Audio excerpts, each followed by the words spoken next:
చెడు సావాసం మనం ప్రాణం పోయినా చేయకూడదు. ఎందుకు?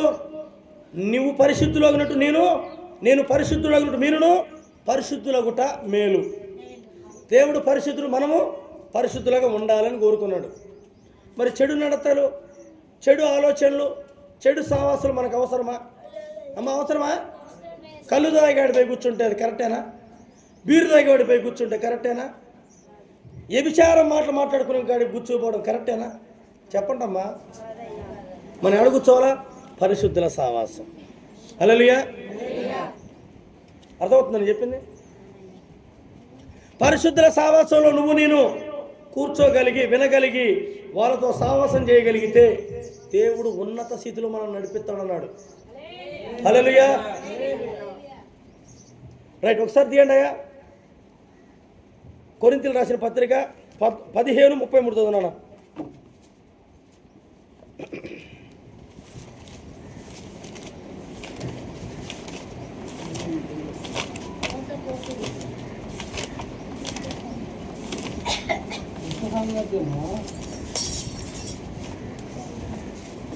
చదువు.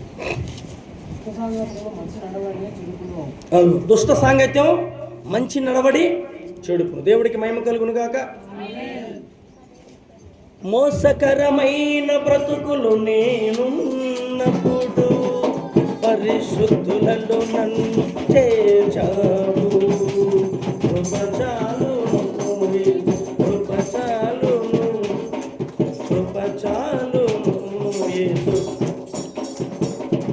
మోసకరమైన బ్రతుకులో నువ్వు ఉన్నప్పుడు, మోసకరమైన బ్రతుకులో ఉండి నువ్వు ఖరాబ్ అవుతావని దేవుడు ఏం చేశాడు తెలుసా?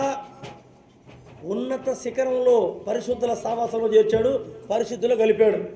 పరిశుద్ధులు కలిసినప్పుడు పరిశుద్ధులతో ఫోన్లో మాట్లాడటం తప్పులేదు. పనికిమాలతో మాట్లాడుతున్నా. పనికిమాలలో ఎవరో దేవుడు తత్వం ఎరగిన వాళ్ళు కడిగి మనం ఫోన్లలో గిళ్ళల్లో మాట్లాడద్దు. నీకేమైనా డౌట్ వస్తే పరిశుద్ధులతో మాట్లాడు. అమ్మా దేవుడు ఈ విషయం ఏంది ఇట్లా అని మాట్లాడు, తప్పులేదు. మోసకరమైన దరిద్రంతో మనకెందుకు? వాళ్ళని మార్చాలంటే ముందు మనం కనపడాలి కదా, పరిశుద్ధంగా కనపడాలి వద్దా? అమ్మ నటన చేస్తా భక్తిలో ప్రార్థన కొత్తు ఇతరులు ఆ ఇంట్లో ఇష్టానుసారంగా తిడితే పక్కన వాళ్ళు వినరా? పక్కన వాళ్ళు వింటే ఒక ఆత్మ నష్టపోతుంది, కారణం నువ్వే అంటాడు యేసయ్య. ఆ వ్యక్తి మారుతుండే చెడగొట్టేది నువ్వే. ఇక్కడేమో యేసు అంటున్నావు, ఇంటికి పోతే వసే అంటున్నావు. మరి ఇక్కడ యేసు అక్కడ వసే అంటే ఆ వ్యక్తి ఎలా మారగలిగింది? పక్కింటి వ్యక్తి మారుతాడా? దాన్నే మోసకరమైన బ్రతుకు. ఈ మోసకరమైన బ్రతుకుల నుంచి బయటపడాలంటే మనం చేయాల్సింది పరిశుద్ధుల సావాసం. దేవుడికి మహిమ కలుగును గాక. ఒక్కసారి చదువునా. పరిశుద్ధుల సావాసమే చేయాలి. మన ప్రాణం ఉన్నంత వరకు పరిశుద్ధులతోనే మన సాంగత్యం జరిగింది. దేవుడికి మహిమ కలుగును గాక. 33 వచ్చి మళ్ళొకసారి. మోసపోకుడి, దుష్ట సాంగత్యం మంచి నడవండి చెరుపును. నీతి ప్రవర్తన గలవారే మేల్కోరి పాపం చేయకుడి. దేవుని కూర్చున్న జ్ఞానం కొందరికి లేదు, మీకు సిగ్గు కలుగుటకై ఇట్లా చెప్పుచున్నాను అన్నాడు. కొందరికి తెలియదు దేవుడి గురించి. మీ ఇంటి ఎదురు ఆమె తెలుసా? అందరా అయ్య గారు అందరా మంచి ఎలుగుడి ఇటు కూడా తెలియదు ఆమెకి. మీ ఇంటి ఎదురు ఆమె తెలుసా? చేసే పొద్దు మళ్ళీ బైబిల్ పట్టుకొని పోతున్నాడు ప్రార్థనకి. మరి ఎందుకు ప్రార్థనకు పోయి ఇల్లుకి బెచ్చం పెట్టకుండా బతుకుతుంది మా అమ్మ. అయ్యగారితో ఎలాగ ఉండాలి? ఆయన వస్తే ఆయన పెద్ద దేవుడు అయినట్టు, పెద్ద పాస్టర్ని దేవుడు చేసే వాళ్ళంత దరిద్రులు ఇంకెవ్వరు లేరు. హల్లెలూయా.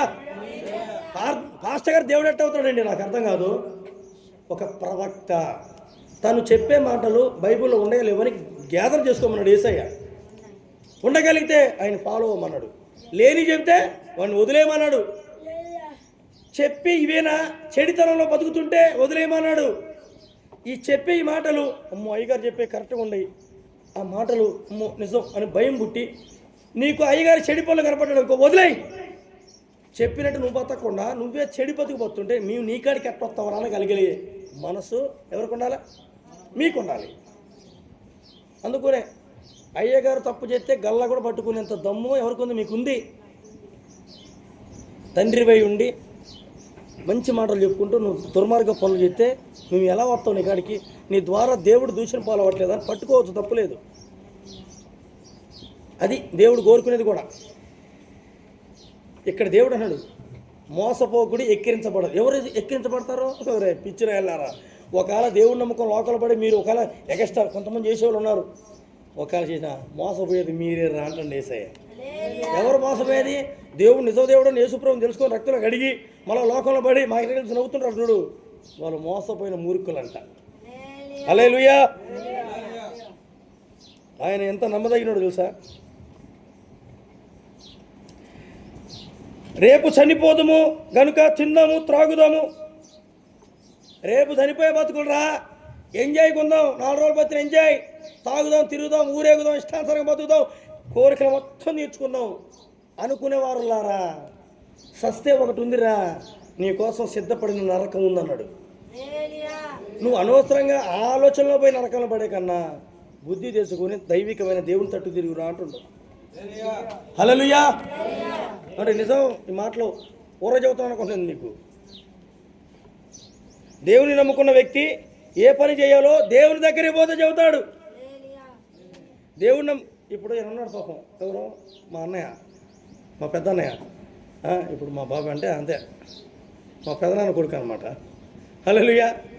ఏమంటారు? అయ్యగారు పలానా ఒక ఆయన ప్రార్థన పెడుతున్న పొమ్మంటావు అయ్యగారు అంటున్నాడు.